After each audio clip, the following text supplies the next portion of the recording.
In the naked bed in Plato's cave, reflected headlights slowly slid the wall. Carpenters hammered under the shaded window. Wind troubled the window curtains all night long.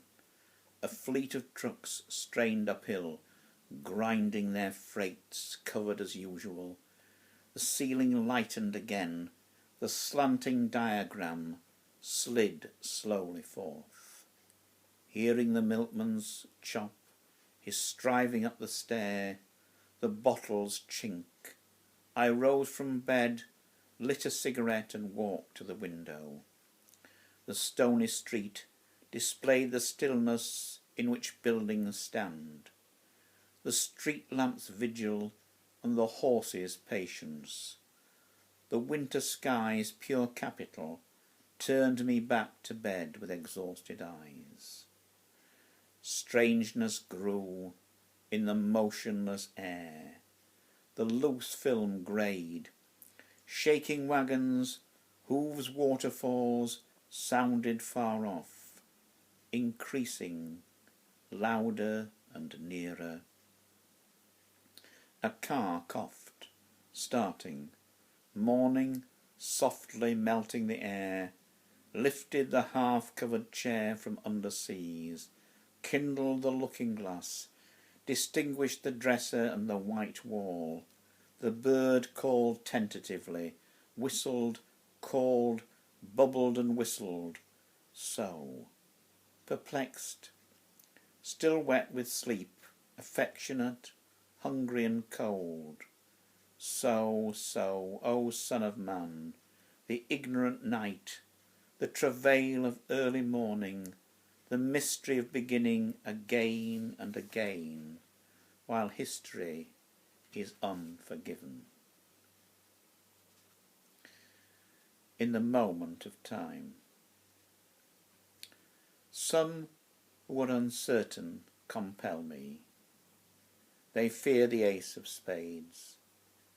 They fear love offered suddenly, turning from the mantelpiece sweet with decision. And they distrust the fireworks by the lakeside. First the spuffed, then the coloured lights rising, tentative, hesitant, doubtful. They consume greedily Caesar at the prow returning, locked in the stone of his act and office. While the brass band brightly bursts over the water, they stand in the crowd lining the shore, aware of the water beneath him. They know it. Their eyes are haunted by water. Disturb me, compel me. It is not true that no man is happy, but that is not the sense which guides you. If we are unfinished, we are, unless hope is a bad dream. You are exact. You tug my sleeve before I speak, with a shadow's friendship, and I remember that we who move are moved by the clouds that darken midnight. The beautiful American word sure.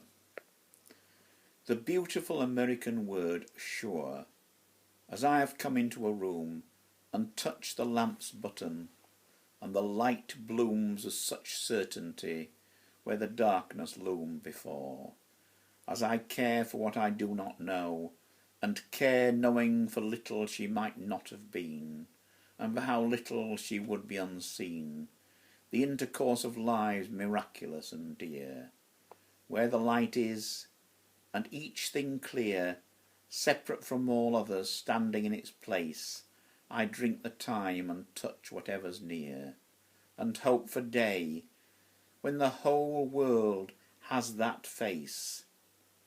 For what assures her present every year, in dark accidents, the mind's sufficient grace. Someone is coughing harshly as before. Someone is harshly coughing on the next floor, sudden excitement catching the flesh in his throat. Who is the sick one? Who will knock at the door, ask what is wrong, and sweetly pay attention? The shy withdrawal of a sensitive face, embarrassing both, but double shame is tender. We will mind our ignorant business, keep our place. But it is God who has caught cold again, wandering helplessly in the world once more. Now he is fistic, and he is poor Keats. Pardon, O Father, unknowable dear this word. Only the cartoon is lucid, only the curse is heard. Longing for Eden, afraid of the coming war.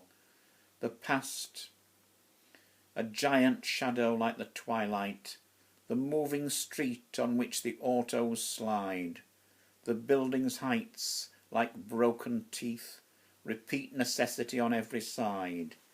The age requires death and is not denied. He has come as a young man to be hanged once more. Another mystery must be crucified. Another exile bear his complex care. Another spent head spill its wine, before, when smoke in silence curves from every fallen side, pity and peace return, padding the broken floor with heavy feet. Their linen hands will hide in the stupid opiate, the exhausted war.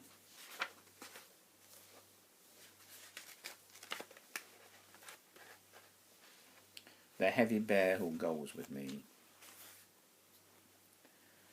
The heavy bear who goes with me, a manifold honey to smear his face, clumsy and lumbering here and there, the central ton of every place, the hungry beating brutish one, in love with candy, anger and sleep, crazy factotum, dishevelling all, climbs the building, kicks the football, boxes his brother in the hate-ridden city.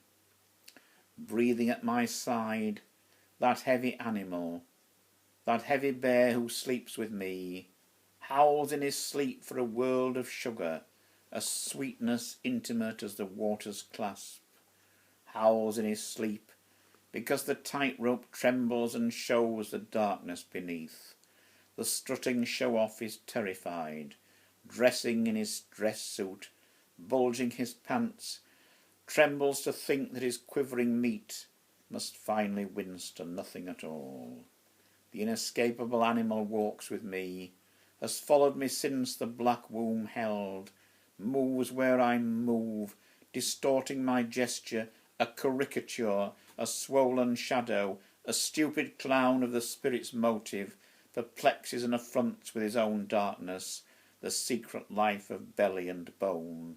Opaque, too near, my private yet unknown stretches to embrace the very dear with whom I would walk without him near, touches her grossly, although a word would bare my heart and make me clear, stumbles, flounders, and strives to be fed, dragging with him in his mouthing care, amid the 100,000,000 of his kind, the scrimmage of appetite everywhere. Time's dedication. My heart beating, my blood running, the light brimming, my mind moving, the ground turning, my eyes blinking, the air flowing, the clock's quick ticking, time moving, time dying, time perpetually perishing. Time is farewell, time is farewell. Abide with me, do not go away, but not as the dead who do not walk, but not as a statue in the park, and not as the rock which meets the wave, but quit the dance from which is flowing wishes and turns, gestures and voices, angry desire and fallen tomorrow. Quit the dance from which is flowing your blood and beauty. Stand with me. We cannot stand still. Time is dying. We are dying. Time is farewell. Stay then, stay. Wait now for me. deliberately with care and circumspection, deliberately stop. When we are in step, running together, our pace equal, our motion one, then we will be well, parallel and equal, running together down the macadam road, walking together, controlling our pace before we get old, walking together on the receding road, like Chaplin and his orphan sister, moving together through time to all good.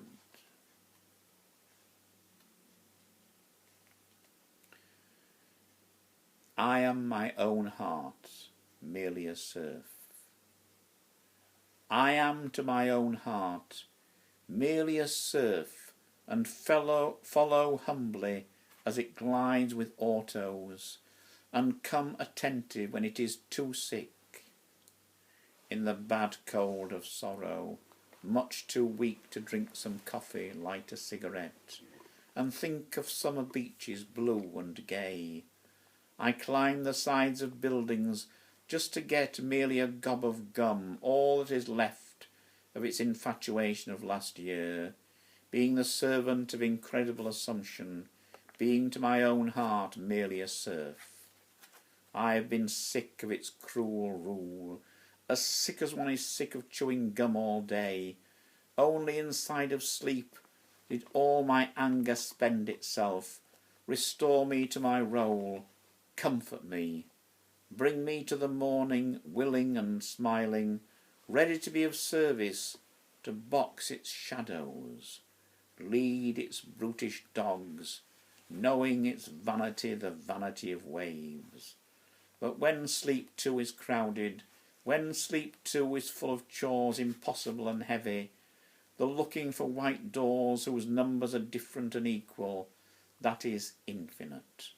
The carriage of my father on my back, last summer, 1910, and my own people, the government of love's great polity, the choice of taxes, the production of clocks, of lights and horses, the location of monuments, of hotels and of rhyme.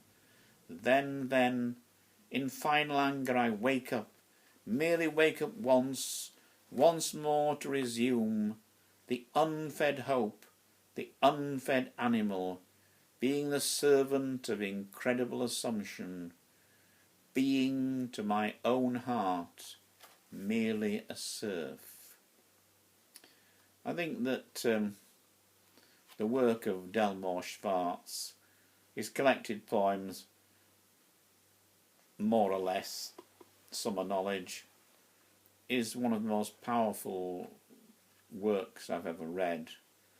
And I think it's very sad that although his work is put in all the major anthologies of American poetry, it has been put on a back burner by history somehow.